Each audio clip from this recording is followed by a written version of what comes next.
झेप मराठी, आरसा महाराष्ट्राचा। घरफोडी करणारा सराईत गुन्हेगार अटकेत, 2 दिवसात पोलिसांनी घेतले ताब्यात। धुळे स्थानिक गुन्हे शाखेची कामगिरी।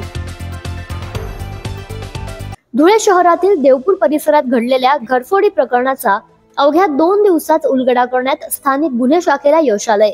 सराईत गुन्हेगार प्रकाश उर्फ शिवा विजय पावरा याला पोलिसांनी मुद्देमालासह अटक केली आहे।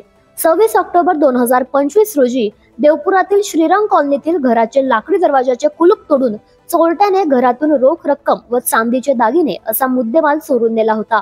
याबाबत देवपूर पोलीस स्टेशन मध्ये घरफोडीचा गुन्हा दाखल करण्यात आला होता। गुन्ह्याची माहिती मिळताच स्थानिक गुन्हे शाखेच्या पथकाने घटनास्थळी भेट देऊन तपासाला गती दिली। पोलीस निरीक्षक श्रीराम पवार यांना प्राप्त झालेल्या गोपनीय माहितीच्या आधारे पथकाने 28 ऑक्टोबर रोजी धुळे शिरपूर महामार्गावरील साई किशन हॉटेल समोरून आरोपी प्रकाश उर्फ शिवा विजय पावरा यास ताब्यात घेतले। सखोल चौकशीत त्याने ही घरफोडी केल्याची कबुली दिली। त्याच्याकडून चोरी गेलेल्या रकमेपैकी 21,200 रुपयांची रोख रक्कम आणि चांदीचे दागिने हस्तगत करण्यात आले आहेत। तपासात आरोपीवर यापूर्वीही तब्बल 8 गुन्हे दाखल असल्याचं समोर आलंय।